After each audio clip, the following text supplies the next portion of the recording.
up guys, it's Kelly and today I've got another swatch review for you. So today I am partnering up with What's Up Nails to show you guys their brand new Frosted Tips collection for winter 2021. If you haven't heard of them before, they are an independent nail polish brand that is based out of the US. They are vegan, meaning they do not use any animal derived ingredients. They are cruelty free, meaning they do not test their polishes on animals. And they're also 12 free, meaning they do not use 12 of the potentially harmful ingredients that are often found in nail polish. So you've got 6 brand new shades to go over today in a variety of finishes, but 2 of them are actually special effects finishes. So we have one thermal color changing polish that changes color depending on the temperature, and then we have one flash reactive polish. So when you shine a light on it or when you see it in sunlight, it has this crazy reflective sparkle. And that one is also holographic, by the way. So I'm going to show you guys the swatches first, then we'll talk about pricing, availability, my thoughts on the collection, and all that good stuff. So roll the footage. As always with my swatch and review videos, I am going to be using base coat underneath all of my swatches just to protect my natural nail and prevent any stains. Today I am using the Orly Bonder base coat. So we'll start off with the only cream finish in this collection. This one is called To and Froyo, and it is a super light pink, almost white cream shade. And I gotta be honest, I was a little nervous when I first saw this one, but as soon as I started applying it, I was absolutely blown away. As you can see, the formula is just so smooth and creamy, and that's just impressive in general, but the fact that it's such a light, almost white shade, and it gave me such an easy, smooth formula, and it was opaque in 2 coats, just really shocked me. So I was very excited about this one. Absolutely incredible formula. I cannot say that enough. Next up we have the shade Cherry Bration, and this one is just a beautiful, bright, classic red shimmer. It has such a vibrant, almost like pinky shimmer running throughout. It looks so beautiful on. As you can see, it was pretty opaque in the first coat, but I did end up doing 2 coats for full coverage, and I thought this color was just so beautiful. I really wanted to see what it looked like with matte top coat over it, because I feel like this shade with a matte top coat is just my ideal December manicure, especially for like Christmas. So I wanted to just show you guys really quickly what it looked like, and I am just in love with how it looks matte as well. Next up we have the shade Slippery When Cold, and this one is described as a chrome shimmery blue. So it's this really beautiful light icy blue base, and then we have these really intense silvery flecks running throughout, and they're all really beautiful. They're very delicate but irregular, so they all just catch the light in different moments and look so sparkly on the nails. So this just feels like such a winter color. I love it. Next up we have the shade Teal Good Moment, and this one is a really deep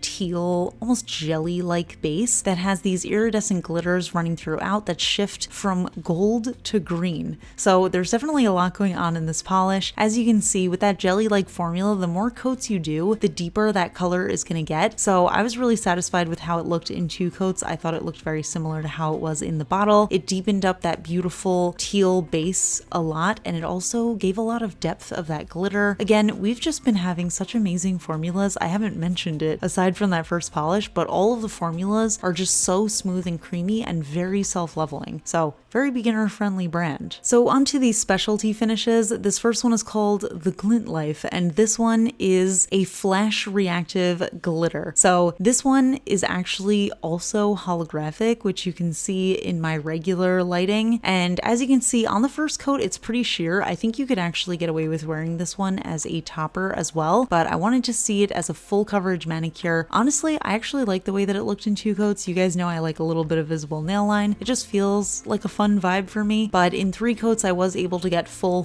coverage. I didn't have any visible nail line, and it did look like a beautiful, sparkly, silvery polish. But I think the real magic with flash reactive polishes is if you put a flashlight or your phone flash on them, you can also see that beautiful sparkle in sunlight. But here it is with my phone flash. I know not the best quality video, but you can see it almost looks cartoony, like unreal on the nails.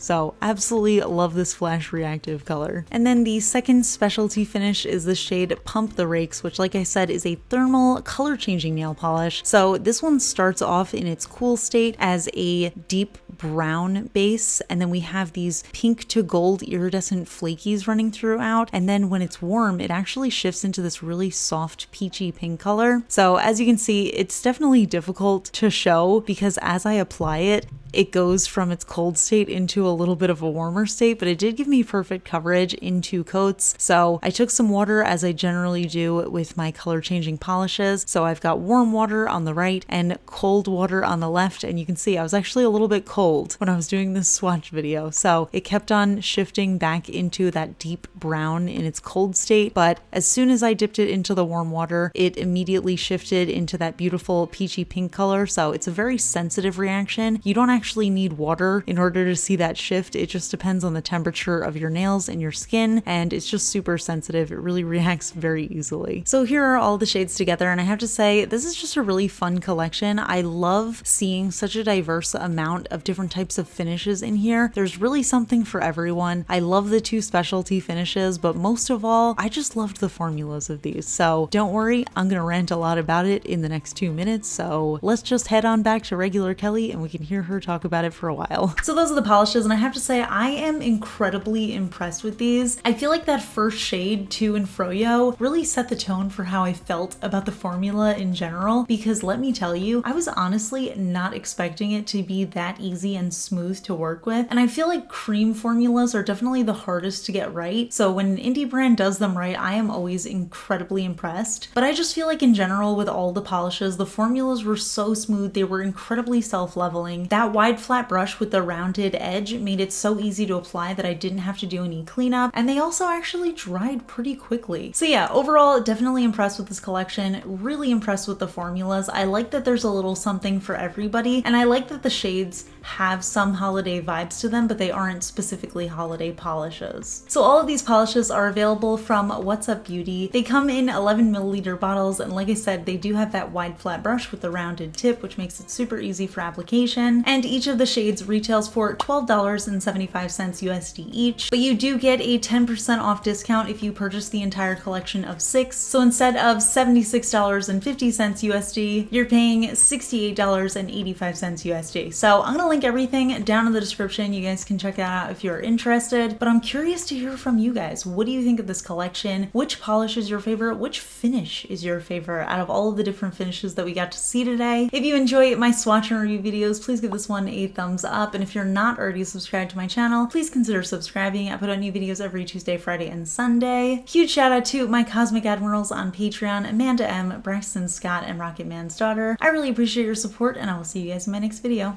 Bye. Today's fun fact question comes from Patreon supporter Bake Up Little Susie, and Bake Up Little Susie wants to know, did you ever have an extraordinary moment that you actually have on video and can't quite believe you were lucky enough to capture it? So I have an incredibly boring answer, which is no. I genuinely cannot think of a single thing, but because that's a very boring answer, I'm gonna give you guys a sort of kind of related fun fact, because I feel like nobody's ever going to ask me this specific thing and I'm really dying to share it with you. And it is an extraordinary thing that's kind of on video. It's not extraordinary, actually. I don't know why I said that. But fun fact, I am in the background of 4 episodes of Family Feud. So Family Feud is filmed in Atlanta, Georgia. When I lived there, I once went to a taping where they taped 4 episodes in a row, and I am in the background. You can see me when they do that part that's like the Fast Money where they turn around and they're looking at the board. I am sitting there in the background, and I actually haven't seen the episodes that I am in because I don't have cable or anything with which to watch Family Feud, but there is a YouTube clip